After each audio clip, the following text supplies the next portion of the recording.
I really got used to last week being Sunday being, God, I love a Sunday that's a Saturday. Oh, it feels good. It's like the adult version of a snow day. Yeah, I had a great weekend. I worked all weekend, but it doesn't feel like work, you know? I've said that before about this podcast. I've made it so that it never feels like a burden or like, ugh. And this weekend, I was in Charlotte, or I'm sorry, I was in Orlando on Friday, and then Charlotte on Saturday. 1 show Orlando, 2 shows in Charlotte. Orlando, I was at the Hard Rock Live, which was just a giant venue. And the crowd was just so excited and drunk. And they were blowing up the condoms that we hand out and like, you know, tossing them in the air. Like it was, you were at like a Beastie Boys concert. I don't know who does that was just a show that I picked in my head. I'm sure at Beastie Boys shows they've blown up beach balls and pass them around. That's a gentle, fun thing at a concert. And it is embarrassing to get hit on the head with a beach ball you don't know is coming. So, but there's no harm. Like no one gets hurt with that. But it was really fun. It was, you know, me, Anya. Anya does the theme song for the show, of course. Anya Marina, Andrew, Emil Joachim, my assistant Jen, and my tour manager, Matt. And we just it was just fun. Even though we traveled on Saturday and then had 2 shows on Saturday night, Charlotte was like so beautiful and the shows there were so fun. And 2 shows, my feet hurt so bad though. It's weird. Like my feet are numb on stage. I can't feel them. And then as soon as I walk off stage, it's like, oh my God, I have numbness in one of my toes. Is it from heels? But that's the price you got to pay for heels. Oh, it is from yeah, heels? like, oh, for sure. Yeah, I mean, my feet are all jacked up, but if I'm not wearing heels, they're fine. You know, like I'm never going to get bunion surgery because I think it would just be purely for aesthetic reasons. But yeah, I mean, you know the pain of heels, Noah, and you don't have bunions. Like heels are fucking awful. Do you remember when you first started wearing heels and why? I think it was when I did the MTV show. You know, Nikki and Sarah Live was the first time that I was regularly in heels for extended amounts of time, I guess. What about you? Like, do you remember? Because I don't think I was always doing stand-up. It seemed foolish to wear heels because I didn't know what they would even go with. It seemed like maybe I put on a little like kitten heel for like a funeral if my mom was like taking us to Payless to get something to wear to grandma's funeral or something. But no, never like over an inch ever before I was on TV. What about you? I was always kind of like a tomboy, but I guess the first heel that I remember wearing is a jelly. Do you remember those? Yes. A chunky jelly heel. Yes. I was going to say that. That's probably my first heel as well, but to me those don't cause the pain because they're such a sturdy base. You know, the chunkier the heel, this is for men that don't know, the less foot pain because you have more support on that heel. But when you have a tiny little, just a little rod that your whole heel is being put on, your body puts all of the weight into your toes because it's, I don't know the, physics of it or the physics of anything, to be honest with you. But that's when it starts to hurt is the tinier the heel. And it's, I don't know if I thought of this originally or someone else said it, but men have never had to call it a night early or not stay somewhere that was fun because their feet hurt. And maybe, if you have plantar fasciitis or you broke your foot, that's aside from the thing. But, footwear for women, in order to look, and they do look good. They make you look good. Like when I wear a heel, my leg is flexed. It looks fantastic in a heel. And boots really like step up an outfit. They can take an outfit that would otherwise be, kind of plain and boring, and they make it like pop, and they're fun. I used to really hate them and be like, why does anyone do it? But it's because it makes you look cool and great, and it gives me confidence. When I'm really tall, I think I feel more like confident, and I feel dressed up, and you dress for the job that you want. And I want to be a child bride in the Ming Dynasty, apparently, because my feet, my toes. No, do you have hammer toes? I have, no, I do not have hammer toes. I do have like a small little bunion. Okay. On one of my feet. That is from, people always think bunions are genetic. like, I probably know more about bunions than most podiatrists do. I have probably researched them. I'm close to 10,000 hours on looking at bunion footage, looking at surgery methods. I could probably,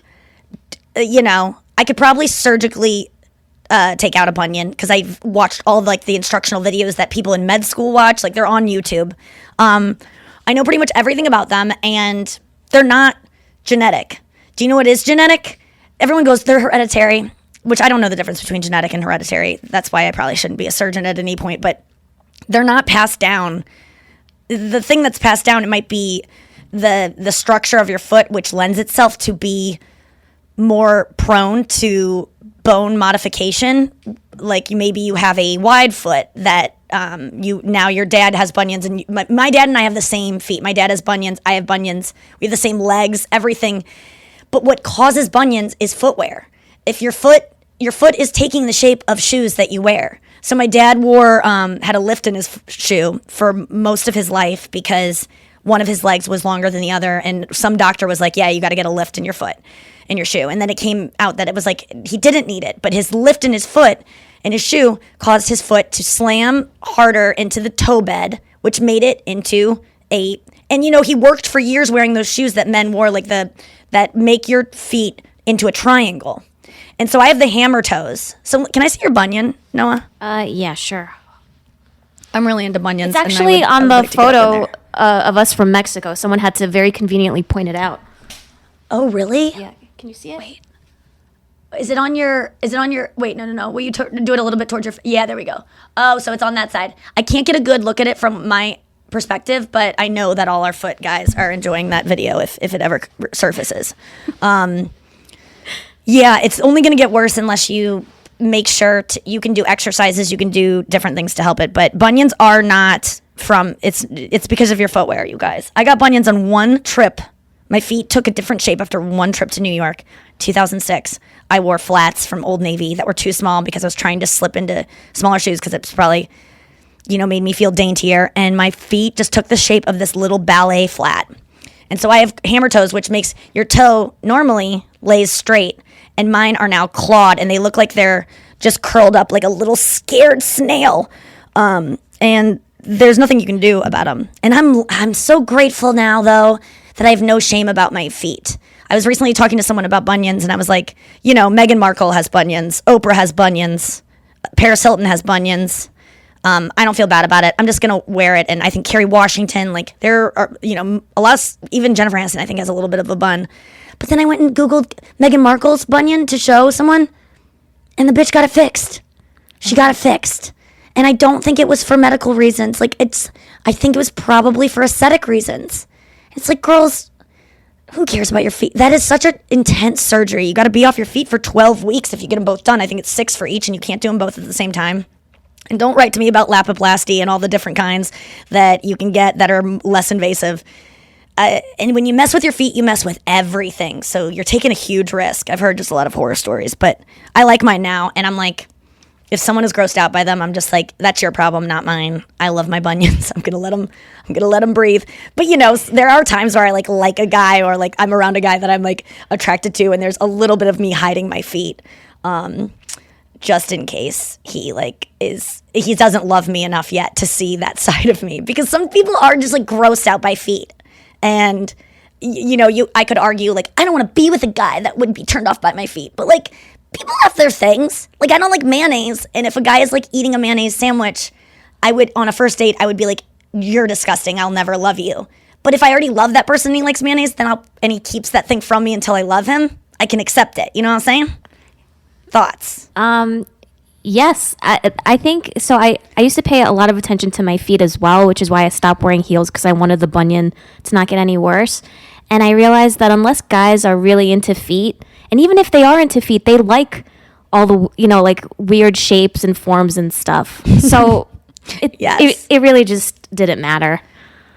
It's still in our heads, like you said. I love the pain that I get from my feet that I can later have massaged out. So I enjoy the pain. Like, I'm thinking about going to get a foot rub, or a foot leg kind of massage later, and I go, you know what? I got to go for a run in some shitty shoes because I really want my shin splints to be raging when I go get it because I want it to be painful. It's just like so fucked. But I like pain. I don't know what's the problem with me. Let's talk about your cat. Okay. Does it have a name yet? Yes. Do you want like the story with my dad, or do you want me to just tell you the name? No, let's get the story because you were hesitant to name the cat. You wanted your dad to name the cat, and tell me why. Okay, so my dad is, as I told you, is the least creative person that I know. He has, and What does that mean? it means that he's just like very simple and he's very regimented. He's like a product on an assembly line. Nothing in his day ever changes. He's very plain. Oh, okay. And Okay, what brings him joy? his job. Really? That's a great question. I don't know. Like, does he do things for fun? Does he have guilty pleasures? He likes to buy a lot of crap, like mechanical things. Okay, Which is him. That's a joy. He's very mechanical. He likes buying himself. Yes. Physical representations of himself. Thank you. Okay. Yes, exactly. But sometimes like he's so like not creative that he has these like strokes of like creative genius. So Yes. So we get this little black kitten, and I'm like, Dad, we're taking suggestions for names. I want you to name the cat. And also, I want to let everyone know that my English is my dad's third language. And he What? goes, Really? Yeah, Romanian first, then Hebrew, and he learned English like 30 years ago when he came to this country. God. Very cool. Yeah. Okay. So you and him learned it together, like English together? No, I learned it in school, and I'm not sure how he learned it. I think he was just forced to learn it on the job. Do you speak to him in English now? Yeah. And I always Okay. did. Do you speak Romanian at all? I understand Romanian. I speak a little bit of it, but it's You understand? Clean your room, and I got a new machine today, yes. and work makes me feel good about myself. Are those the phrases that I'm you going know? to work early and coming home very late, so you'll never see me. Oh, did we just learn everything we need to know? Okay, everything that Noah was tiptoeing around in the description of her father just came out in that sentence. All right, so your dad's a hardworking man. English is his third language. He's the least creative person you know, which is a hilarious way to describe someone. All right, and you said, name this cat. Yes. And he goes, I don't know. Why don't you call him Blackie? I was just going to say Blackie.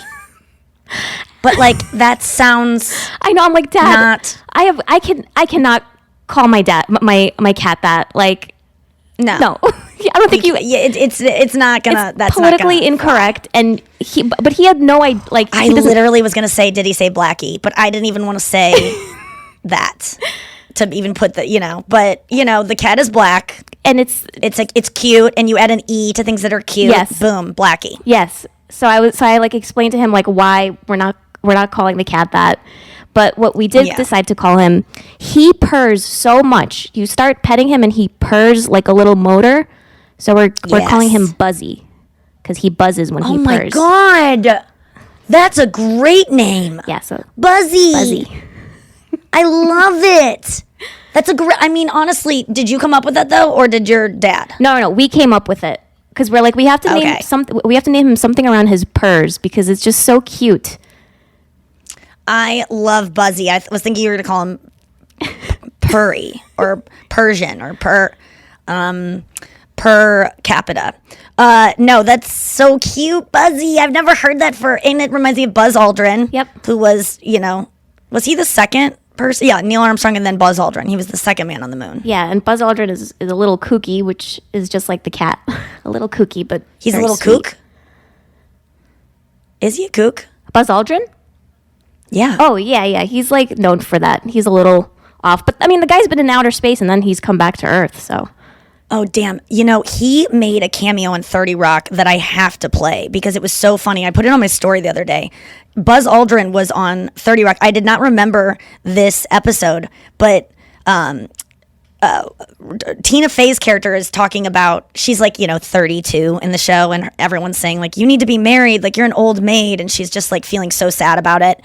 And she's like, I'm just waiting for my astronaut. Like, I want to marry a guy she has this like vision of what her man is. And they're like, that's never going to happen. And then she's talking to her mom who comes to visit, who's kind of giving her shit. And she finds out she's like, well, Mom, you found the man of your dreams. And she's like, I did. And she's like, and you love Dad. And she goes, it's not your dad. It was a man that I met that we couldn't be together. And it turns out her mom could have been with Buzz Aldrin, but she settled for someone else. And Liz doesn't know how to handle that. So she goes to visit Buzz Aldrin, and he's in this weird kind of like, what's the movie where the guy murders people and everything's white in that loft? American Psycho. He's in like one of those like kind of lofts in New York, and she walks in to meet him, and I don't really know the context of her going to meet him, but she finds out a way to meet him. And I wondered if you got the fact that he's kooky from this kind of representation of him on 30 Rock. So she walks in. Dr. Aldrin, I'm sorry, there wasn't a door, so I don't believe in barriers because I always break them. You must be Liz. I actually came about my mother, Margaret Lemon. Well, you would have known her as Margaret Freeman. Maggie Freeman? Of course I remember her. Well, I'm sorry to bother you, but I can't help but wonder what my mom lost by giving up on you. Her perfect man. Perfect? Sure, I'm a famous astronaut, decorated fighter pilot, doctorate from MIT. He looks good, too. But even I sometimes... He's a good actor. I see you. Now, okay, so this. He goes, sure, I'm all these great things. And then all of a sudden, he like looks to the side. He gets distracted, and he looks out the window. I see you. I see what you're doing. And he starts screaming at the window. Return to the night. Return to the night. Business here. Are you yelling at the moon? I'm sorry. She and I get mad sometimes. Sure. He starts shouting at the moon. Return to the night. I think one of the funniest lines I've ever heard, though, that I posted on my story was, I'm the breaking barriers line. I don't even know how he said that, but it's just seeing someone who's not meant to do comedy, like doing a joke like that, makes me laugh so hard. I think that's why Martha Stewart always really got me on the roast. She had great delivery, wasn't trying to be anything other than what she was, like wasn't trying to be a comic, Yeah, that I talk about that on stage a lot, about the settling thing, about, how everyone goes, never settle. Don't just if this guy's not good enough, don't put up with it and look for someone better. Never settle. Like, keep going. The book that, I talk about a lot called Getting To I Do says that if a guy is 51% good, keep him. Do anything you can to make it work before you give up, unless he's physically abusive, which then he shouldn't be 51. However, people always go, I found my soulmate. And I tell the audience, I go, you all have settled, by the way. Don't tell me you didn't. And everyone goes, no. And I see them all kind of reach for each other's hands. Like, I didn't settle. That's not us. And I go, yes, you did. Settling, it gets a bad connotation, but no matter who you're with, you settled, because guess what? You didn't meet everyone you could have been with, and you could have kept going. But at some point, you just go, this is probably as good as it's going to get. And for me, I feel like I never want to, I always want to leave the option open for something better. And I think that's why Bumble and all these apps are like, there's an endless supply. And so no one wants to actually choose someone and stick to it. But I also feel like, even if you choose someone and you do find someone better, you could go be with that person if the person you're with doesn't keep up their end of the bargain. I don't know. That's just my thought. Let's get Andrew in here. Andrew! If a natural disaster comes knocking, how prepared is your family? You can't just close the door on earthquakes, floods, or hurricanes and hope they go away. That's why it's important to make a plan now. Ready.gov/plan has the tools and tips you need to prepare your family for an emergency. So if disaster shows up at your doorstep, you'll be ready. Visit ready.gov/plan and make a plan today. Brought to you by FEMA and the Ad Council. Did you know there are thousands of active cults in America today? Political cults, sex cults, acting class cults. But do you ever wonder, who are the individuals who get manipulated into them? I'm Liz Iacuzzi. I'm Tyler Meesom. Was I in a Cult is a documentary podcast showcasing the raw, dynamic, and inspiring firsthand stories of individuals who got in. And most importantly, got out of a cult. The truth is, cults are never what they seem. Because what you sign up for is not what you get. This is what happens. God sends a she-bear. They'll find a way to sedate you. Sometimes you would hear kids being beat for it seemed like hours. I remember people literally running out of the class screaming. Go into the temple and have roast beef. with Jesus. So we then turned our calorie deficit into something that meant more because Keith likes his girls skinny. Why are people so obsessed with cults? Maybe because it could happen to anyone. And we should know. Because it happened to us. Listen to Was I in a Cult every Wednesday on the iHeartRadio app, Apple Podcasts, or wherever you get your podcasts. 9/11, 2 decades later, is a limited series podcast that looks back 20 years since the attacks of 9/11 and features those who were in the inner sanctum of our country's government. I didn't know if I was going to have a job. I didn't know. It just seemed like the world was coming to an end. It was that horrific. 9/11, 2 decades later, explores the state of our security and asks the question, are we safer today than 20 years ago? I don't think so. I wish I could answer differently, but I don't think so. I think those in charge these days need to spend more time communicating. Exclusive content with insight from security experts and aviation specialists. The terrorists are always going to hit the weakest link. And aviation at the time was the weakest link. And no one had the imagination to think that could be done like that. And of course the screening was a big part of it, all the screening that we're doing now. I'm Khalil Gibran Muhammad. And I'm Ben Austin. We're two best friends. One black, one white. I'm a historian. And I'm a journalist. And now we have a new podcast. It's called Some of My Best Friends Are. Like, I'm not a racist. Some of my best friends are... ... So we grew up on the south side of Chicago together. And here we are, look, all grown up. I mean, look at you, Ben. You are this incredible writer and journalist. You've written for the New York Times, Wired Magazine, GQ. You know, you've somehow made it to Harvard. You know, from Kenwood to Harvard. And in this show, we're going to wrestle with the challenges and absurdities of a deeply divided and unequal country. Listen to Some of My Best Friends Are on the iHeartRadio app, Apple Podcasts, or wherever you get your podcasts. Yellow. Hello, Yellow. Mellow yellow. Dude, we got a neon sign up in this bitch that is the when we go to video, you'll see it. But Andrew, your shirt is just as bright as the yellow sign. I honestly I didn't know they could get cotton to pop this much. It's you know what I mean? Like when you wash it. Oh. A little bit, but maybe I'll never wash it then. In a dark black light. Well, I think we're both wearing badass outfits. You got the cheetah, I got the I was so annoyed that you made a comment on my outfit today, and I didn't need to be, but I do. I'm wearing like a romper that's like has a snake skin print, and it's just like I'm only wearing this because I ran out of t-shirts and like I just had to grab a romper. It's the thing that annoys me when you're a girl and your laundry goes like you run out of things to wear that you normally wear. And then you have to pick a dress and people go, oh, someone's dressed up, and it's like, no, someone's depressed and can't do their laundry, and it's all in a mess on my bed, and it's kind of half wet and smells like mold because I left it in the washer. You start to get into the walk of shame category of your closet. You're like, oh fuck, this is gonna look like I wore it last night and I got fucked and I haven't showered yet. No, people attribute. I mean, I know what you're saying, but like people attribute you wearing a dress to like, do you like someone in the office? Oh, do you have a date later today? And it's like, no, it's like I just have a dress on and the effort. That's why I don't like wearing makeup and like doing my hair and looking like better than usual, because people go,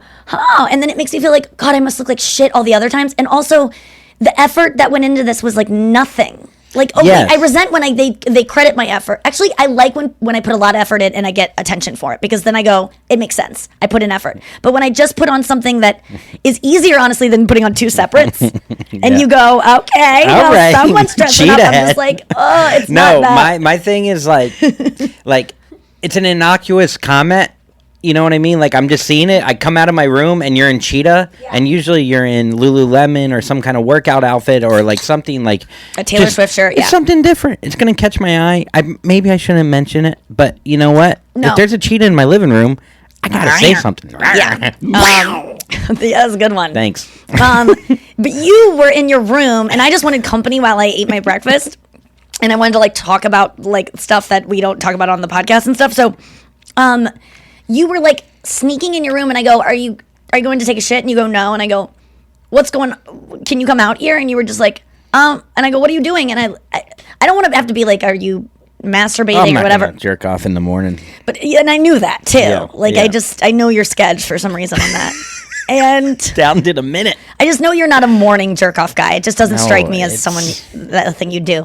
A morning person would jerk off in the morning. You were just kind of peeking in your room and it was because you were hiding this debut of this shirt. Yeah, the highlighter shirt. See, you like getting attention for your clothes. I hate it, and that's why I don't never like getting attention for my clothes. Why would you hide it? Huh? Why would you hide it to Because debut last it? time I dressed like a crayon, I had a green hat and a purple shirt. Yeah. You mentioned it, so Yeah. I thought it would be fun to come in with this thing, which is by far the highest colored thing I've ever worn in my life. You like when you cut your hair or something, you'll kind of hover around me, kind of giggle a little bit, waiting for me to say something, and I'm always just so you did something different with your looks. What is it? Or you'll be like, does a compliment hurt you? But when you're digging for it, it's just I don't dig. Get out of here. Oh, Andrew, you dig. You're a digger. Oh no, I'm not. That sounds bad. No, I'm not. I don't dig at all. I really don't. You dig at night when you want to look good. You want to look good. No, but I don't go guys, when are you gonna say something? I don't do that, and that's not because I'm better than you or something. That's not what it's about. I'm insecure. Maybe I want a compliment, but I would never ask for it because I would feel like it would be forcing someone to give me one. You know what I mean? I don't think I've ever asked for a compliment. Oh my God, you did. I have one. When? I have one. When? Do you mind? I don't care. We went. I love that you have one ready to go. No, but it was just so cute because it was it was really just How many ones do you have for this me? was why I never wanted to go see you go golfing because I just knew that I wasn't going to give you the amount of compliments that you wanted for your golfing. You keep going come to the range, come see me. Okay, maybe I have come out of my room a few times and asked you, but you're the only friend I have in St. Louis. No. You go. So I run in Forest Park. I run, and sometimes we go out at the same time at night, and he goes to the golf range, and Forest Park is gigantic, and I'll sometimes go run to the range and meet him on my third mile, and then we drive home and go to Whole Foods. So I ran up, and I was watching his swing, and trying to be wow, that's far. I don't know what to, you look strong when you do that. I don't know anything about golf, so I don't know what I don't have any thing to base it off of. Okay. Really. So I don't you looking for any kind of feedback from me. I don't know what you're looking to get. And I'm not saying that what do you want? I actually want to know what could I say that you would feel oh, she knows what she's talking about, because I don't know what I'm talking about. What does that have to do with how I was dressed? No, it's not about how you're dressed. So then we're driving home, and I tried to compliment him as much as possible, but I also really hate when people are waiting for you to say something. I know that but you do it with guitar. With your dad, you do it with your dad with guitar. No, it's the same thing. But I tell my dad, why don't you ever say anything? I just want to know the reason. And I'm telling you why I don't say anything, because I don't know anything about golf. That's why I don't say anything about your swing. And because it's an ugly part of myself, but me and my friend, Robin, she has this too, where she feels sometimes someone that she knows will be looking for, will do something and kind of wait for them to say, thank you, or you're the best. And she's just God, I would say it, but the fact that they want it makes me not want to say it. It's no, do you relate to that at all? Of course. Of when people want something, you don't want to give it to them as much as if you just Yeah, it's like when a comic gets off stage and they do well, but they have this look who's gonna say, who's gonna tell me? I get that. As opposed to just walk normally, and we know you want it, but there's a way to not look so desperate. Here's the thing: I've worked very hard on my golf, a ton. You've never seen me hit a golf ball, ever. I think, and I don't know. Part of me was wow, look at this work I've done, and I value your opinion, even though you don't know about it. You could say, hey, wow, it looks like you've worked. It's not even a big thing. No, but I do that all the time when you come and tell me scores, so I can understand scores. I went from this to this. Yeah. Whoa, that's But when you see great. a ball just fucking explode off my club like a rocket. But the only golf I've seen is professional golf, so that just looks it looks professional. I could say that Okay, that's wow, great. that's far. And I gave you some of those. I was whoa, damn, I would give you holy shit. And then I don't have good eyes, so I don't know where you're aiming, so I don't know if it's, and I don't know how close you're supposed to get to it that is going to be successful. So if it's, So I don't know that kind of stuff. And I'll admit, I used to have that energy getting off stage, or that I honestly feel like, and it's not just because, it's just like it's maturing, and I really don't, like, I could go and surf on my own without having someone be you did good, boy. Although it does feel nice. Like, there's nothing wrong with, like, wanting compliments or wanting to be reassured what you're doing. That's why people pay trainers. That's why they pay coaches. That's why you pay a guitar teacher. Yep. Because you need someone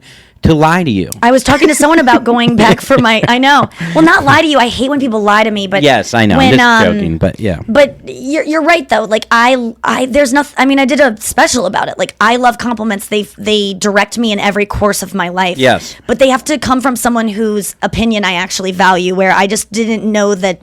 It didn't make sense to me that you wanted my validation for golf, because I don't know anything about golf. But I did say the things that I thought I could give you. Yeah, and then we nice. were driving to Whole Foods, and you go, so I'm getting pretty good, aren't I? Like, you said something like that, that I was just like, oh, like, I guess I didn't give enough. Like, you need more. Maybe it just felt good, because how many people watch me? I have my friend Jordan, and I have a golf pro sometimes, and at the time I wasn't even using them. Doesn't it feel less good when you've asked for it? Like, I would never, there are a lot of comics, I was talking to Lisa last week, where comics, when I worked with her, I would never go, will you watch my set? Yeah. Because the comics aren't looking for criticism. They're looking for you to say, you're great. I love this. There's something, I would never ask a comic to do that, because I would feel, that's why I don't look people in the eyes, because it's tricking them into laughing when they don't want to laugh. But you do like when people say you're great. Because when they do it without me asking, because if I ask, then they're doing it because I asked. And then you get upset sometimes if people say that I'm good in front of you. Everyone hates that. Every comic hates that. We talk about that all the time. I know, but why? But do you like it when someone goes to you about a meal?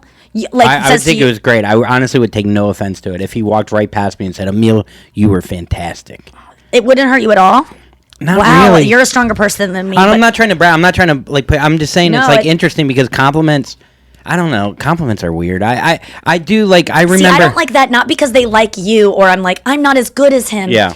That's so rude. Because okay. you know I'm standing right here, and you could do that in a way where I don't have to hear it, and it's not done. It's done to hurt me. And I hate when people do it. It's not like I'm like, that's what I'm saying. So you hate it, so you acknowledge that it's a rude thing. No, I hate when people say it to me in front of you. Yeah, exactly. So you acknowledge that it would hurt my feelings. I tell them to blog about it later, though. But it's just as like, it makes me disappointed in humans, I think. Yeah, because I used to think I took it personally. Now I take it probably 10% personally, and I'm like, I suck. I should be more like Andrew to get that person to like me.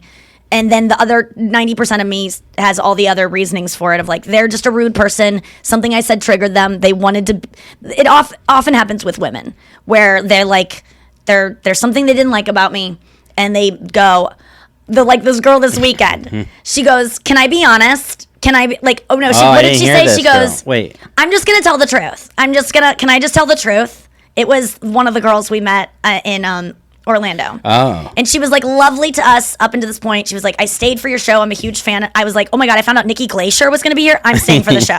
She works there. If you're listening, Z, shout out. You were beautiful, and I wanted your approval so much because you're so glaciers hot. are falling apart. Who knows how long you'll be here? Yeah, that's It's getting hot. It's 90 degrees.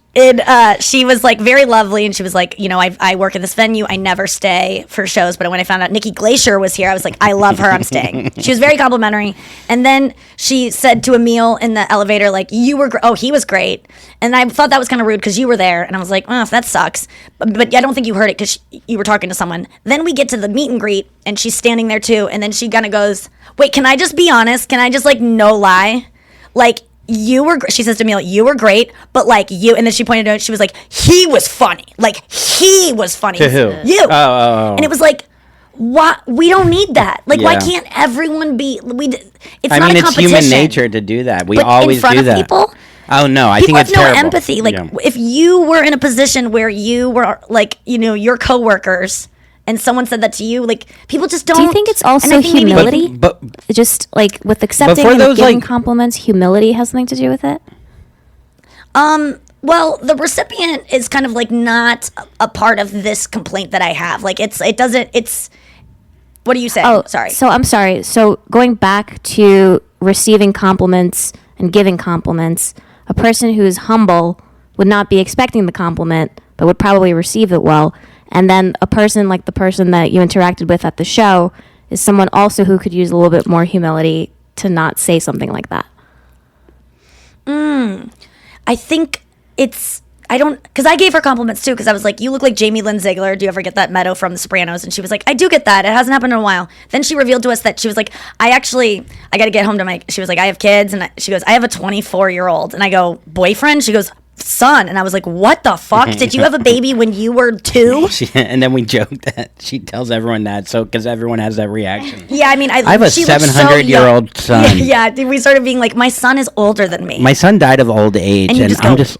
Because this woman was so young looking that no one would ever respond to her having a 24-year-old son and go, oh, that makes sense. Yeah. They'd all go, what? Because she was beautiful. But it's more about just have empathy, like do unto others, I guess. Like, how would you feel if you imagine that you were in, maybe you can't imagine being a comedian. You know what it is? Honestly, I do think that I just didn't get it from my parents at all growing up. Like when I did well in sports because they weren't at the game or whatever. I remember like in like 9th grade, I made a great hit there was a punt return and I destroyed this kid, like unbelievable hit. And one of my friend's dads was driving us home and he goes, hey Andrew, I saw that hit. That was great. And it just felt so amazing to get like a parent to say I was good. Yeah. And so then the whole car ride, I kept having him explain how it looked. Yeah, like you're so still needy. that I was like, so what did it look like? How did I hit him? Like, how did he fly? Did he fly like far? Did he fly like cutie? I know, but that's like that. So I think I obviously still have that because I want someone to say I'm good. That's all. I love compliments too, and I got too many of them from my parents, and I didn't. When you didn't think you deserved them? Well, my therapist, Donna, when I was like, felt really ugly, my dad would always say I was like beautiful, breathtaking. Oh my God. The thing I hated more about myself than anything was that my hair was frizzy. And back when, straight, sleek Jennifer Aniston, like bone straight hair was in, like I hated having cowlicks. And like when I put up my hair, I just wanted it to be all slick, like Kirsten's. I didn't want these like little pieces that never grow to be coming out. Like I hated it. And my dad was always just like, you're so beautiful. You could be a model. And it just wasn't. It wasn't on. You didn't think? Yeah. Yeah, and my therapist Donna was like, you were lied to. You weren't cute, and like your parents lied to you, so you don't trust anyone when they actually give you compliments because you think it's just they're trying to be nice or they. But the thing is, my dad did think I was beautiful, but it's because I was his daughter. It's like you can go, no, Nikki, you were beautiful, but it's like. Not in the way my feelings weren't validated that I felt ugly, and like you can tell a child they're beautiful all the time, but if a child feels ugly, you don't need to say, yeah, you're ugly. That's valid, but you can say, it's so sad to feel that way about yourself. Let's talk about it, as opposed to like, just stop it. You're beautiful, and it's just like that doesn't change. Some anything. people feel like they take it in and they go through life thinking they're beautiful because everyone is beautiful in their own way. Schumer has a great joke about it that her parents told her she was so beautiful, and then she went into kindergarten and she was like, hey guys, and she like walked in like, everyone get in line to meet me, and she had like curly bangs and a Cats the Musical sweatshirt, and she's like, you're welcome, I'm here, and they're like, gross. And it was like, yeah, like it can go either way. And I just want to say, like, there's no judgment of the cheetah outfit. Like if you want to rock leopard tomorrow, or like there's never like I don't want you. No, I don't feel judgment. I look amazing, but it's like it just. I just think it's a funny thing when guys compliment the thing that you're doing because you ran out of underwear. Like it'd be like if I was wearing a bathing suit and you're like, hello, and I'm like, no, I shit in everything else. Like it doesn't mean that I'm not like a fancier woman today. I'm actually ironically so much more gross than you think I am because I'm wearing a ball gown. It's all I have left because it is Fashion Week. Yeah. Oh my God, fashion. Let's get to the news. I had so much more to get to, but I feel like that was a good segment talking about compliments. Let's get to the news. You heard it here first. Yeah, you heard it here first. Boy, I hope you had a great weekend out there. Apparently we did, if you look at our pictures on Instagram there. Hope you had all the swells. We took a lot of, on Instagram, there's a lot of jugs of water. Yeah. Pictures. I think you said calyx. I think you said calyx wrong. Calyx? How do you say it? Calyx. How do you say it, Noah? Oh, I think I say colic. Oh, wait, no. Or colic? Whoa. Yeah, I think it could be pronounced that way, too. I think it's like caramel and caramel. How do you say it? You have caramel in your hair most days. I say cowlick. I don't know. How do you say caramel or caramel? Caramel. Really? Yeah, I say caramel. Like, I don't put the A. I say caramel. Caramel corn. Oh, weird. You're going to have bad caramel for how you say that. Okay, so here we go. Man, this one's really small. All right, a 21-year-old creates a 17-page relationship contract for her boyfriend 2 weeks after the first date. Woo! How'd she get him to be her boyfriend? 2 She made weeks him after the sign a first date. contract. Did he sign it? How did this get It was out? Did his- she say He brought it up, according to the article. Well, he yeah. said he wanted a contract? No, he wanted to be boyfriend and girlfriend. Oh, he was the one. Okay. No. She got burnt a lot in her past relationship. I'm sure she told the guy. He said, "I want to be your boyfriend." She goes, "Okay, well, now you're gonna have to." Let's hear what this 21-year-old has in her contract. Yeah. Well, it came with 4 objectives: honesty, awareness of your partner's needs, clear communication, and alignment in both parties' intentions. I mean, Noah, these little Gen Zers So brilliant. know what's up. I mean, this girl, I don't disagree with any of this yet. Go on. I mean, essentially, she wants her boyfriend to be romantic, give romantic gestures at least once every 2 weeks. Not crazy. No, that's not bad. And to work out at least 5 times a Again, week you're alone. asking for the compliment. You're asking for the thing. If you ask for it, if you tell your boyfriend you're not being romantic enough and then he comes home with flowers that day, there's a little bit of you that's like, you only fucking did this because I told you to. And there's like, it's that Jennifer Aniston line in The Breakup where it's like, he's like, I'll do the dishes. And she's like, I want you to want to do the dishes. And he's like, why would I want to do the dishes? And it's like, because you think of me beyond, you think of what might make me happy before. Like, it's not about wanting to do the dishes. It's not about wanting to get flowers. Like, he likes buying flowers. He likes doing something that will make me feel good. I do think, though, if you get a lot of compliments in your life, you tend to stop needing them, or some people still need them. No, sometimes it models doubles are up. the most insecure Yeah. people ever, and a lot of times models don't get any compliments because people think they get compliments all the time. It's the bystander effect, which someone had written to me. The Kitty Genovese story is completely false and like not what, but it was. Which but you one? know the Kitty Genovese story, that girl that was murdered in Brooklyn, and yeah. all the people witnessed. Apparently, the old story goes, all these people witnessed it. No one called the cops because everyone said someone else is doing it. Yeah. It happens to me all the time when Was I'm on she a TV. model, though? That's a good point. She was She very might have been beautiful. ugly. Oh, she was? Never mind. Yeah, but she no. Whenever I'm on TV for something, and sometimes the things air that I don't know are on, or someone will bring me up, like Rogan will talk about me on a podcast, or Bert Kreischer, someone will mention me, say something nice. I get one person going, I'm sure 1 million people have written to you about this, but you were on blah blah blah, and I go, you were the only one, because everyone else thought that everyone was bothering me about it. So I get. Yeah. So just if you do see me on something, please tell me, because I will. But she's not asking. No, I am asking, because Oh, otherwise I know. I'm and it's being not about a sarcastic. compliment. You don't have to say I looked pretty. Just tell me I'm on it so I can post about it. Now, do you think this contract, I mean, romance should not have, I mean, granted, when you get married, you get the government involved. It is a contract eventually. But this early on, it just feels like it takes away the That's what I'm saying. It's like that.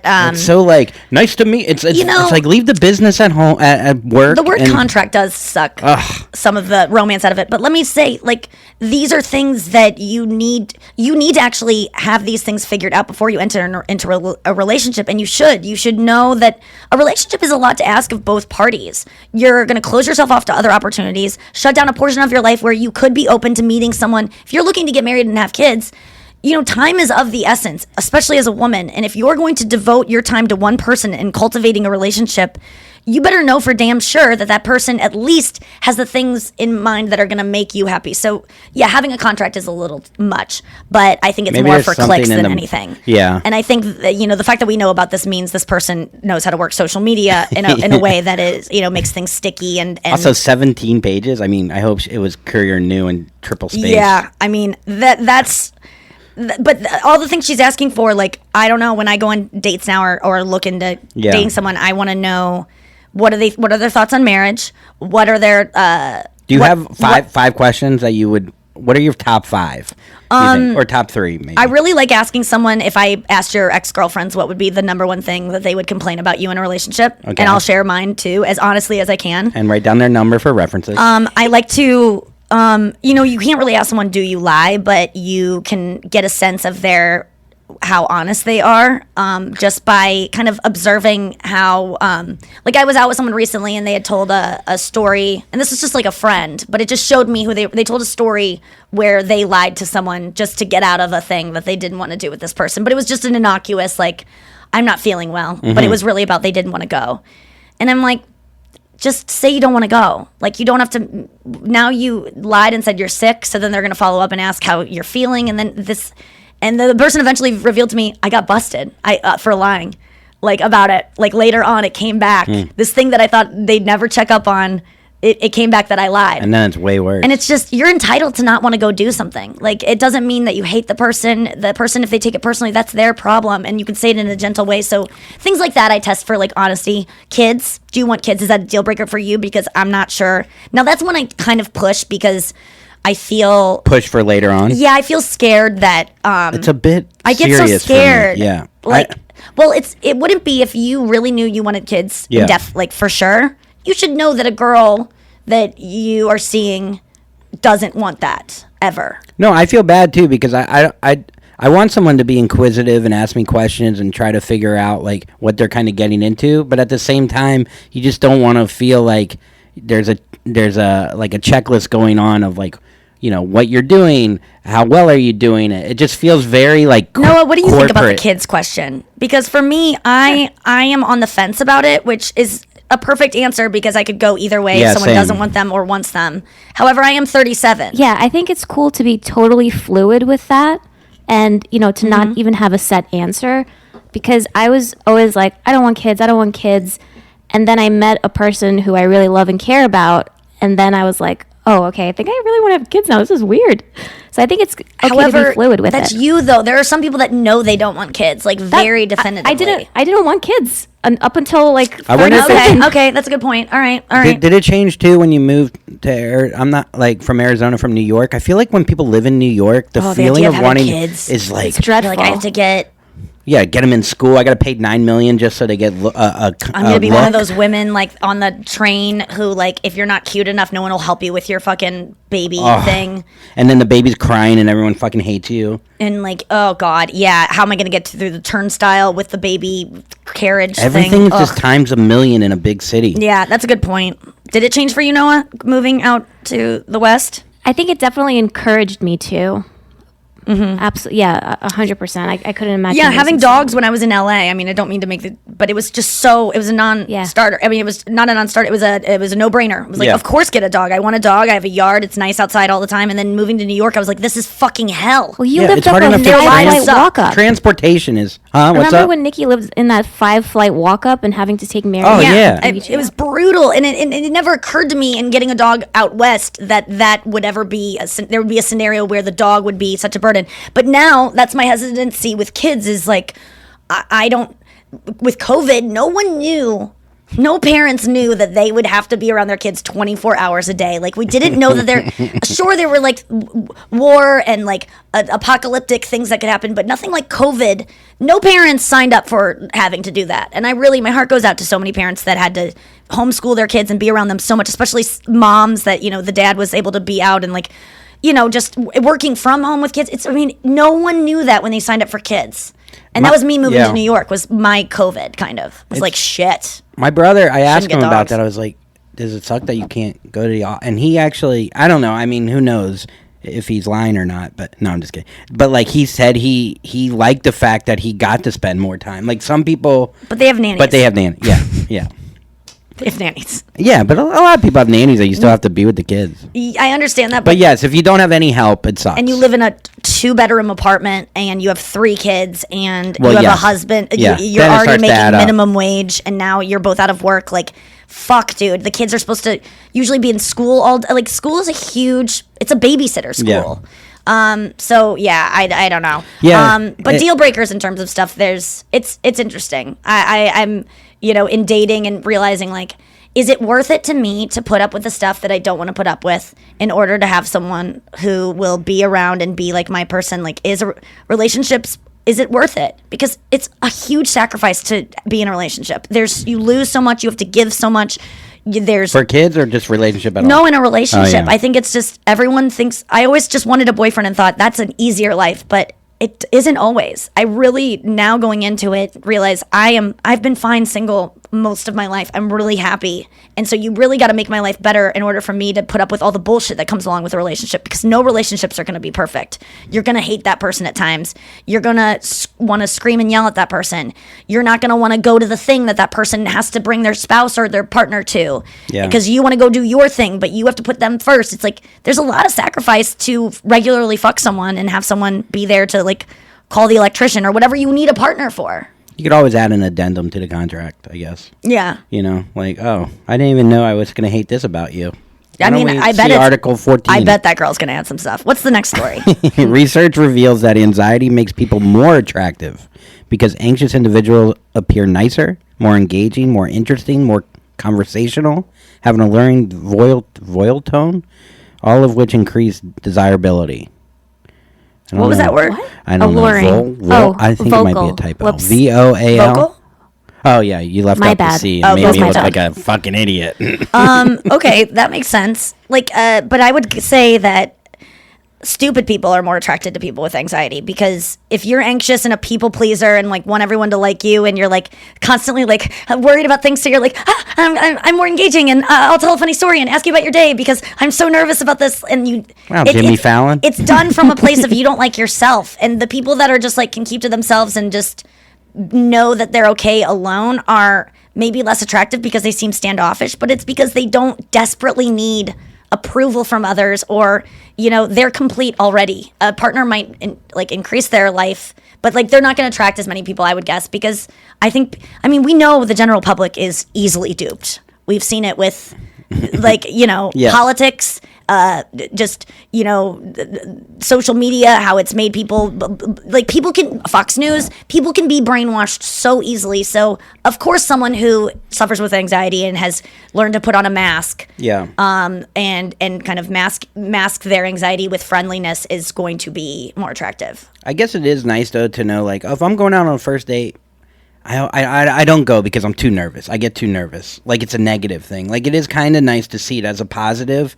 You kind of flip the script. It's like when I have ADD and you read a book on ADD and you're like, well, you're not good at this, but this is good. Or like when you have anxiety before you go on stage and maybe it makes you more magnetic because there's more energy inside of you. So if you go to dinner, just like, I hope this article, you'll read it and you won't avoid things because you get nervous. You know what I mean? Right. Like, that's the thing about dating that, most people suffer with anxiety. It's like more common than not having anxiety. You used to be anxious about the end of a date. I'm anxious about the whole thing because like, it's just, I feel like I will want to get away from that person, and I will start resenting them because now they've wasted my time, and I'm sitting across from this person who duped me into being here, and I could be doing anything else. And now I have to be like, and then I get mad at them, and then at the end I feel like they want to do something physically with me that I don't want to do, but they bought me dinner, so they'll be mad at me and they'll think I'm a tease, and it's anxiety. So I just wouldn't go on dates. And then I watched that show Dating Around, which I've referenced before on this show, and that show really changed my perception of dating, of like, the thing I've said before, you're not unique, Nikki, that you don't like dating. It's awkward. It's not fun. It's like it's nerve-wracking. It's scary. Do you find the more you do it, the less? So I'm tired of telling myself this narrative of you're special. You don't like dating. I don't like dating, so I'm not gonna do it. It's like, you're not special. Stop it with this. Like, no, it's not for me. I'm like different than most people. I can't date. No, everyone doesn't like it. Just do it, bitch. It's like and find something you like about it. Yeah. Do you find doing it more though, that you find that you can? Whenever I go on one, I go, I could do this again and again and again. It's so interesting. All it takes is one time on so many things. It's fucking weird, dude. I will say now that like what you just said has completely changed how I've. Yesterday I had an epiphany that I want to share. So I've been wanting to, like, I quit smoking pot about a little over a month ago, and there's times where I just like have this voice that's like goes, I want to smoke pot. Like, I just like, I want to feel something. I want to feel high. Like, and I don't do it. Last night I said it to you. I would go, God, I want to smoke pot. I'm glad you share that with me. And you go, don't do it. And I go, no, I'm not going to do it. I just want to say that feeling, I need to mark those feelings when it goes, Nikki, go grab a bowl. Like, because that used to happen to me, 100 times a day. And I would like take 100 hits a day, probably, sometimes on a bad day, sometimes a good day. But so I'm verbalizing it now. It happened on Saturday night too. After the second show, I was just like, ugh, I want to smoke pot now. And I used to think that feeling was truly like, I want to feel high. Like I want to like loosen up. I want to feel good. Like it was me desiring feeling a fun feeling, right? Yes. Which there's something to that. But what it really is, and I realized this yesterday, even though I have dealt with so many addictions, read so many things about recovery, I've never put these two together, is that I know that it's trying to escape a feeling. I've always known that. But I really, yesterday when I said it, and you go, don't. And I go, no, I'm not going to. I just want to acknowledge that there's something about this moment that I'm feeling something right now that I want to get away from. What am I feeling? What is it? So I kind of like sat with it and I'm like, holy shit, wait a second, what if being high, like the excitement of being high, of like, what's this gonna be like? Am I gonna like feel paranoid? Am I gonna like, are sounds gonna sound cooler? Is it gonna like, when you get high, you kind of don't know what's gonna happen, and that's kind of the fun of it. Yeah, it's like you're in a video game. Yeah. So I thought about that for whatever feeling that was coming through. I'm like, wait a second, get high off this feeling. Like, get excited about the mystery that is this feeling that you're trying to subdue. So get high off your own supply. Like, I've never gotten high on my feelings. I think that feelings for me are like a DMT, like a drug that I want to try, but I'm too scared to do. I see what you're saying. Or like Coke, or like drugs I've avoided. You want to numb them. Yeah, I've just been like, I don't want to try that drug. Like, not for me yet. I'm too scared. Like DMT, I might like meet the devil and he'll like tell me that, you know, like, I just don't want to feel like whatever Megan Fox said about doing DMT. Like, she died and was being tortured for eternity, but then it was like freed her. I'm like, that sounds great. It's a little much. But I'm scared of it, even though I want to do it. So anyway, I've decided now that like the feeling is my drug, and I have never done those drugs before. I've never like gone on the roller coaster that might be like a wave of sadness or a wave of anxiety or a wave of like, fuck. And so I just like went in this room and like played some songs that would help me like get into those feelings. And I kind of just like, I just like felt it. And I didn't like get high, but I like microdosed that feeling. So now I'm very excited about when I want to get stoned, those feelings come up. To not do it, because then I get to try I'm restructuring it in my brain where it's like my feelings are the drug now, that I've never done that drug. I get a new drug that I've never done. Well, you get to see what's behind that door that you've been closing with weed. And it could be an awesome fucking drug, or it could be terrible. Be a little alien. And it might be both. You know, some people do LSD and they have the worst trip, and sometimes they have great ones. So like the feelings might lead to something so cool. So now I'm getting high off my own supply. Like I'm not sober. Like I don't like the idea of being like, I do nothing. Like my feelings can take me on a fucking trip if I let them, and I want to like try to do those drugs now. So if that helps anyone out there when you want to like grab the bag of food, or you want to cut yourself, or you want to go take a nap to avoid your feelings, or whatever you do to escape, like maybe look at the feeling as the drug or the exciting unknown, and maybe that'll work for you too, because it worked for me yesterday. Let's take a quick break and we'll get back to Why Do I Care? I'm Robert Evans, and does it seem like everything's kind of falling apart?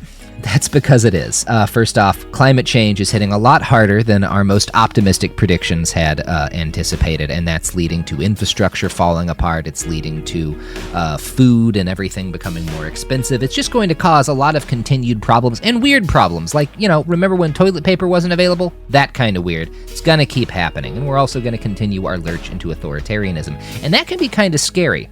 But the good news is that when things start to fall apart, we all have an opportunity to replace them with something better, to build a new world from the ashes of the old. On my new show, It Could Happen Here, Monday through Friday, we'll chronicle the collapse, yes, but we're also going to talk to visionaries and thinkers who have ideas about what could replace it, and who are going out there in the world right now to try to build something better. So, listen to It Could Happen Here on the iHeartRadio app, Apple Podcasts, or wherever you get your podcasts.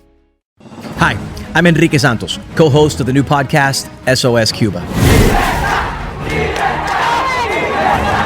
As a proud Cubano, it's important for me to use my platform to inform others.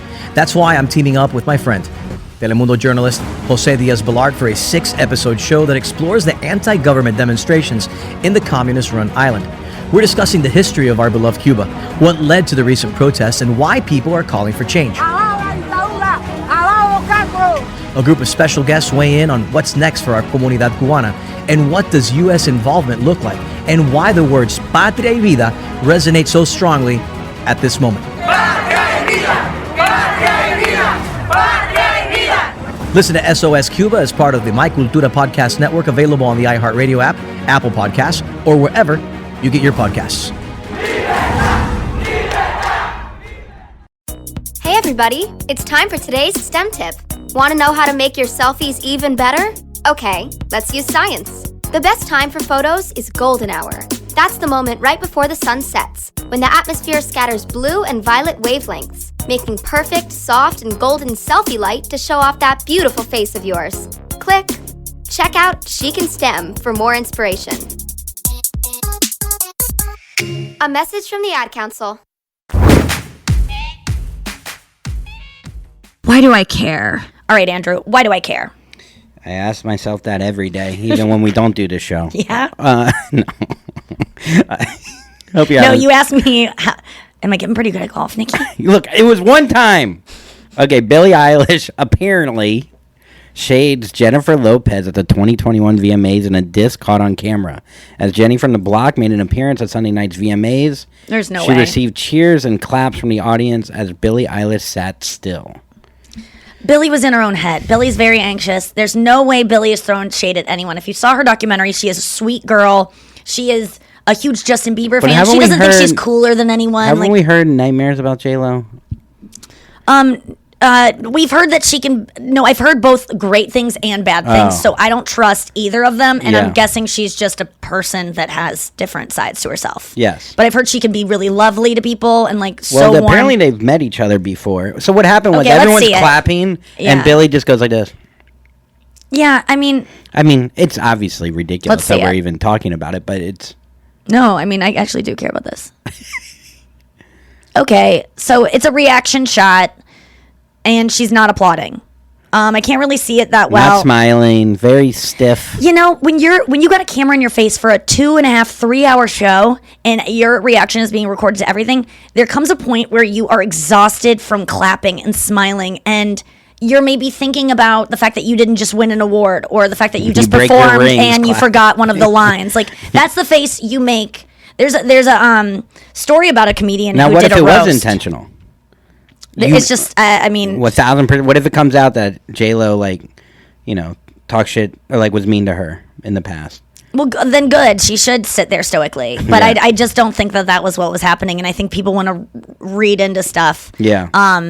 I do think, though, that there's this one, to give you an example of when this has happened before, there's not even within the comedy community, I just know about it as a roaster, that I learned when you get done with your set, no matter how it goes, be animated the rest of the show, because they're going to edit your set to look like you killed no matter what. So just look like you killed. Like, have a good time afterwards. You're sitting there, you're still on stage, have good reactions, because there's someone who bombed their set, and you would never know it because they made it look like this person killed. So, but you can tell that they bombed because the rest of the show, you can see them in the background just like this. You look so much like the person that I already know you're talking about, and that's why it's such a good impression. It's a really good impression. Eyes darting around, leg shaking, all the things you do when you're flipping out. And I've been that person. Yeah. I would always go first on the roast, on the Alec Baldwin roast. I forgot 2 of the jokes that I wanted to do so badly. And you're up on stage, yeah. And I was sobbing after the show, but during the show I tucked that away and I looked like I was having the best time. But there were moments where I did catch myself. I do it on To Tell the Truth, that TV show. Sometimes I'll see that and I'll forget I'm on camera. Yeah. And I'll just look like my face is gonna dead. Yeah. Or I'm just thinking about what am I gonna eat later? Or I wonder if I'm gonna get out of here in time to go to that set. And your mind wanders. You forget there's a camera on you. It's reality TV almost, because you no matter how much you know a camera's on you, Yeah. you can't keep it up. It's exhausting to I guess keep up. there's also something Yeah. to her behavior of being okay, I don't need to give it up fucking 55 times where she doesn't need the compliments that maybe I need. You know what I mean? And listen, she's getting a lot more press today because she didn't clap than if she did. So, so no one's clapping good next on year. you, Billy. The VMAs are going to be silent. I will say I am so over JLo and Ben Affleck. I think it is when they like appeared together at whatever the fuck they got out of the car for, and there's slow motion like drone shots of them embracing, and it's like they're back together, and just her walking down a hallway thinking she looks like badass before. There's a video today of her like looking just amazing, and she's just like kind of catwalking backstage, and it's just like, I'm so tired of people thinking they're cool. Like, I know you look amazing, and it's hard not to like walk like that when you're wearing these shoes with this amazing outfit. And sometimes I feel that way too, where I'm like, I look fucking great. It'd be embarrassing to walk like a normal person, but I think JLo's Yeah, all celebrities are. I think everyone's. Have you seen the outfits at the VMAs? What everyone's wearing? They're the most absurd outfits ever. I am that's fun. I say that though. wearing a highlighter. That's fun. But if you think you're cool and you like have this air of like purse lip and like you're better than people and you're so serious, you're wearing an outfit that was made for you because you're famous and because that person, not because they like you, but because you are famous and that person wants to be famous too. It's all based on bullshit. And I'm just like, as much as So maybe Billy thinks she's thinks JLo's Yeah, well, maybe she's right. And by the way, JLo's Ben Affleck's everyone who thinks they're sweet because they're famous is and I have been that person before too. I have been too. But celebrities are not more special than you. They just aren't. They were talented at a thing that they just have one talent. And some of them don't even have that. They're just beautiful. And it's like, the Met Gala is my biggest Can we pet go peeve. to it and interview people? No, we would never. I'll never get to go. I would go if I got invited, and I'd do the whole thing. What would you wear? On the red carpet? I would look like very like serious, and like my lips would be puckered, like I was. Like, I would take it very seriously and stand in a way that's like, we all act like we're like fucking Amal Clooney when we put on an outfit that's tight. It's like, you've done nothing for the world. Angelina Jolie, she's actually done stuff that she deserves to stand on a red carpet, and we should all praise her. She does movies just for the money. Do you know that? Which I actually respect. That's for them? Just so that she can do more work on refugee missions and go to places and like get the word out. She just wrote a book. Like, she's actually a good fucking person. And everyone else in Hollywood, including myself at times, you're all sad, and what's important to you is mostly yourself. And I still worship celebrities, but the JLo thing, that really all I could think of was like, why does anyone care about this? Do you? And the thing is, I do. I do. I care because it's bullshit, and I see it so clearly now. But I'm still. If I met Ben and JLo, I'd be like, "You guys are amazing. You're so beautiful." I would give them everything they wanted. So I'm a hypocrite through and through. But they just aren't better than us. I know that, even though they just have better doctors that give them, things that you and I cannot afford. Pill. Okay, let's get to our Monday segment. It's Top 1, Bottom 1. Today's category is Guilty Pleasures. Guilty pleasures. Your favorite guilty pleasure and your least favorite. I'm reluctant to even share my least favorite because I don't believe that you should be guilty about anything that brings you pleasure unless it hurts someone. Yeah, I'm with you on that. But let's go in. Andrew, do you have yours ready? I mean, mine's pretty simple, and it's your least favorite guilty pleasure. Yeah, my least favorite. I know it's almost hack at this point. Biting my nails. I'm 41. I've done it for 30 years, probably. I just need to stop. And every time I get done, and I don't even know where I'm in a trance. Maybe try the feeling thing that I just know said. that high of not doing it, which I did feel when COVID first came out. I didn't bite my nails, and I was so proud of myself. When COVID first dropped, yo. When COVID came out of the closet and said, "Hey, I'm here." Oh my God. Okay, so when COVID came out, why you weren't biting your nails? Tell me. Yeah, because I was in Brooklyn. People were in there was drive-up truck morgues. I was worried. So you were worried you were gonna get it. Yeah, so I didn't bite my nails because they said it's on your hands. Tell me the feeling you have right before you go for a bite. Like it's anxiety for sure. A lot of times I'll bite 3 fingers and still didn't even know I bit them until I look at them and they're bleeding. And I'm like, what the fuck am I doing? Yeah, when I see you doing it, I know something is going on. Like you're trying to, and you catch me picking, like I'll do mine right now too. My guilty pleasure is picking at this thing on my knee, which I've been picking at all day today because and the other day Andrew goes, "You're picking," and I go, "I know," and he goes, "Do you want to be?" And I go, "Yeah, I do want to be." Like, I need to do this. Like, why don't we try this week? No picking the knee, no biting, and we'll check in next week and see how we do. I need to put a Band-Aid on it then. I'll put 10 Band-Aids I got Moderna. It's not. I got the Moderna. No, I got the Moderna, which is the scar gel, because I have a huge scar from picking this. But it just, there's something about taking away, and my cuticles too, dude. This one is just, when they get dry, I want to just peeling them off when they're dry. I hate blood. I don't want to make blood. I always just want it to be dry underneath. And on Reddit, I just came across a thing about this girl posted a before and after of she stopped picking her face. And she said that she was able to do it by not looking in the mirror, getting rid of all her picking tools. So you need to get rid of your teeth. I'm trying. I'm apparently close. there's a supplement that you can take that'll help you with your picking problems. And I'll save it for Reddit dump tomorrow. But I screenshotted it to send it to Carlisle because Carlisle's talked about her trichotillomania, which is you pull out your hair and you twist it and you like do different things with it. And so many people have that. I thought that was a music festival. Miley Cyrus is headlining Trichotillomania 2021. It's in where would it be? It'd be somewhere in Seattle. Idaho underneath a mountain. Yeah.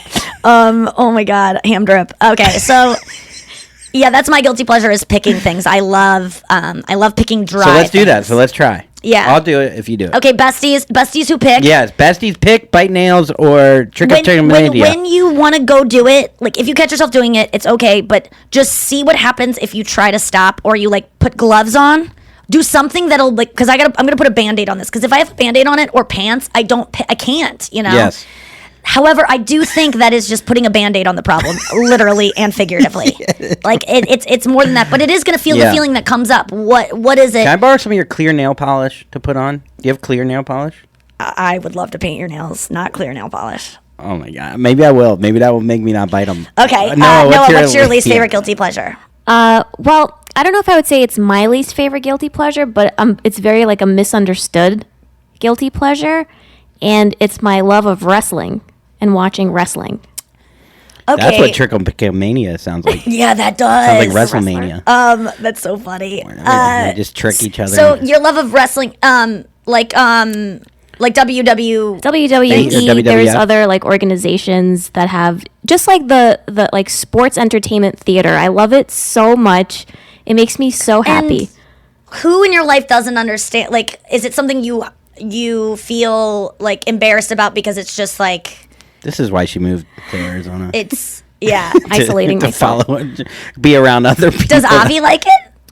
He doesn't mind it, but he doesn't get as excited. I mean, I'm like jumping up and down on the couch. Like I get really, really into it. Yeah, and I love that though. I love that, like, finding something that you love so much that brings out a childlike enthusiasm in you that most adults don't enjoy as much as you. Yeah. Like, and I started watching it at 35, like age 35. Whoa. Wait, whoa. Oh my God, I didn't know that. So you got into it late? So late. What got you into it? I think it was just like, so there was this tag team, or actually it was like three guys called New Day. And they were all about like the power of positivity, and they did like these dances and everything. I love the whole gimmick. And I was watching SummerSlam. There was this like romantic storyline, and I was just like, this is so entertaining. I need to find out what happens next. So I just watched it. I kept watching, and I got so into it. And then going to wrestling shows, there's just this like very welcoming and accepting environment of all sorts of people. And I love it. What's different than watching, like being into going to see musicals or any kind of live dramatic? I would say it's similar, except with the violence. I would say the only difference is people try to say it's real, and then people don't. I don't think people do. I don't think people do. See, Some okay, people that's still what do irks it. me. I mean, if you.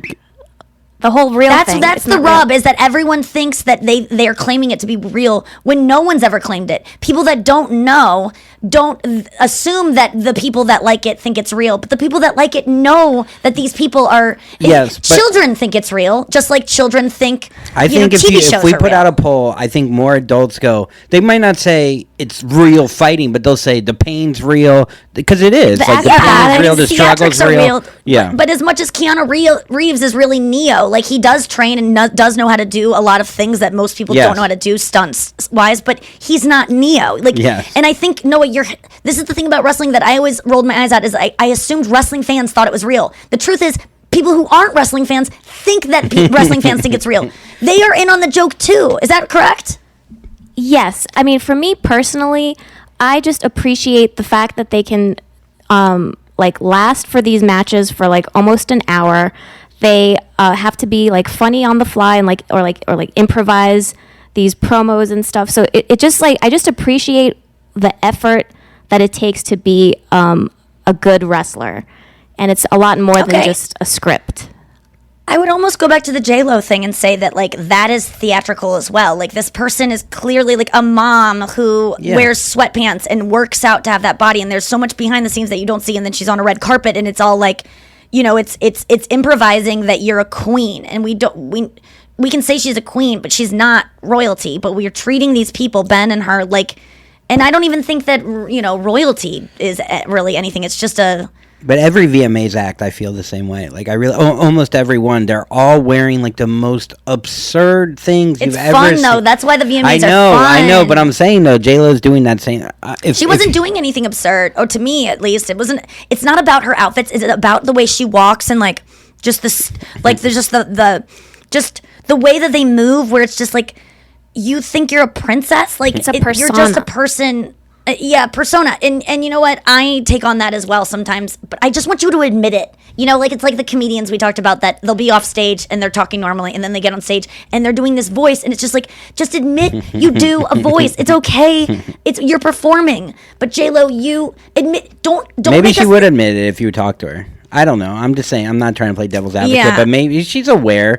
I mean, a lot of these people, remember we were talking about on Instagram when they make the most cheesy, most absurd Instagram posts where they're squatting down and they're looking and then if you ask them, they go, yeah, I know I look like a dickhead, but gets reaction. But that to me, playing off of people, but you're putting that out there because you think that people are going to perceive that as you're cool. Yeah. So that's Yeah. Whereas if you just go, I'm doing this thing because it obviously makes my leg look better. That's why, you know, Bo Burnham is the anti you know, like, and I kind of float more into his direction where, like, if I do something self-serving, I need to call it out. I need to be like, guys, my legs are painted tonight, that's why they look good. I have to like tell you, like, I have makeup on, that's why I look hot. I learned to stand this way, that like I'm not actually anything that you think. You know, I got F-Boy Island season 2. But you that doesn't mean I'm happy. Though. Yeah, but I want to tell them. You take away the smoke and mirrors, but there's still. But you look hot. Like, you know what I mean? That, so it's like a weird balance. That's like telling me that a mask I'm wearing is hot. Like, I just want to, I take it away from myself. I need to. But you still get compliments for the mask. I know, but I wouldn't, a compliment on my mask would never, I bought a mask. It would, like, it's a compliment on good job picking out that mask as opposed to this is who you are. Whereas when people write into the podcast and say, you made it so I could go on a boat in my bikini in front of girls whose bodies I envied and I didn't care how I looked. That shit.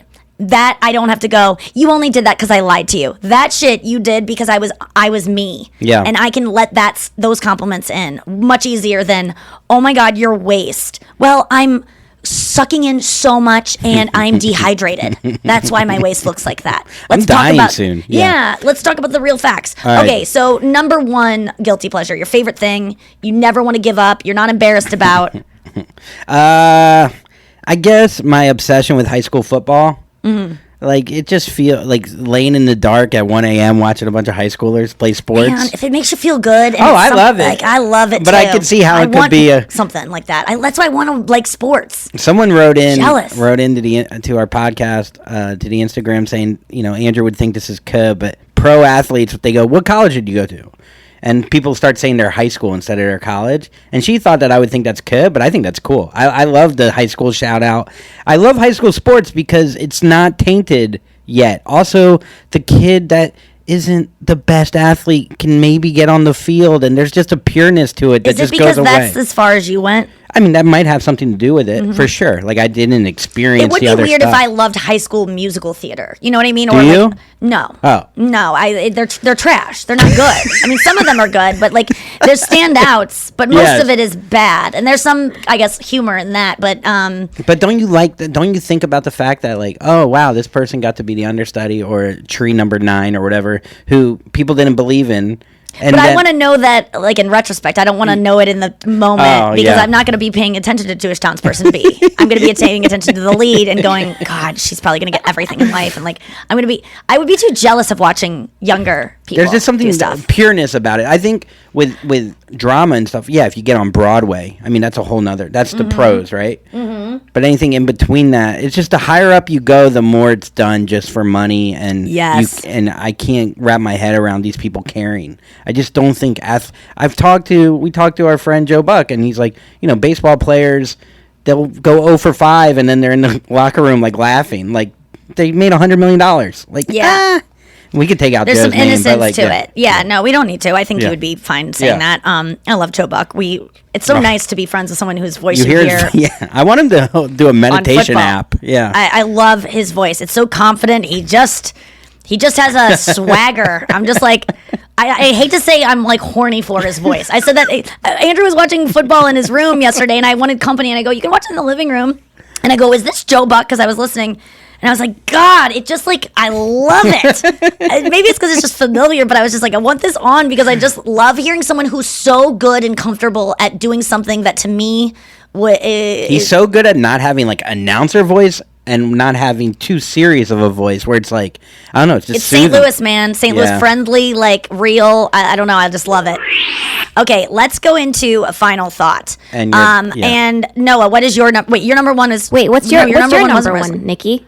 My number one is obviously Taylor Swift. Like I used to have a lot of guilt around it, and there's still a little bit of that for me because people are and think that she isn't as great as she is. But I just, I said it on Busy Phillips' podcast, and I posted a quote that they like kind of highlighted.